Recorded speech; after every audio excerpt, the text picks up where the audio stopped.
இங்க ஒரு பாட்டிக்கு ரொம்ப பசி அடிச்சு, அதனால கையில இருக்கிற காசை வச்சு பிஸ்கெட்டா சாப்பிடணும். அவங்களும் வந்து காயினை உள்ள போட்டு பார்த்தா நம்பர் ஆயிடுச்சு வராங்க பிஸ்கெட் வரணும்னு பார்த்தா நம்பர் ஆயிடுச்சு பிஸ்கெட்டே வரலங்க. அதனால டென்ஷன் ஆன பாட்டி என்ன பண்ணாங்கன்னா பார்த்தா ஓடி போய் பார்த்தா அந்த கண்ணாடி பாட்டில் உடச்சு அந்த பிஸ்கெட் எடுத்துட்டு வந்துட்டாங்க.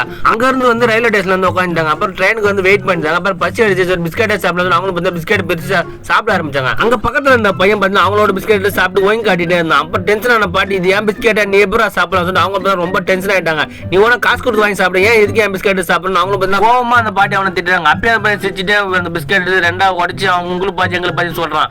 கடுப்பான பாட்டி அந்த பிஸ்கெட் பார்த்தா தூளா நொறுக்கிட்டாங்க. ட்ரெயின் வந்தோடனே ஏற போறாங்க. அப்பயே அந்த ட்ரெயின் ஏறும்போது ஒரு முறைச்சிட்டு பார்த்து அவங்க சீட்ல போய் உட்காராங்க. அங்கே விண்டோ வழியா அந்த பையன் பாக்குறான். அந்த விண்டோ வேகமா சாத்திட்டு பார்த்தா டிடிஆர் வந்து டிக்கெட் கேட்கறாங்க. அவங்களும் பார்த்தீங்கன்னா பேக்ல இந்த டிக்கெட் எடுத்து காமிச்சு உள்ள வைக்கிறாங்க. உள்ள பார்த்தீங்கன்னா அவங்க வாங்கின பிஸ்கெட் இருக்கு. அச்சோ நம்ம வாங்கின பிஸ்கெட் உள்ள இருக்கு. அப்ப அந்த பையன் பிஸ்கெட் சாப்பிட்டு அவங்களும் போய் ரீவைண்ட் பண்ணி பாருங்க பிஸ்கெட் எடுக்கவே. அவன் வாங்கிட்டு வந்து பிஸ்கெட் தான் அவன் சாப்பிட்டு நம்ம தான் அவனை தப்பா நினைச்சு ரொம்ப திட்டிட்டு சொல்லிட்டு அந்த பாட்டி மேல ரொம்ப ஃபீல் பண்றாங்க.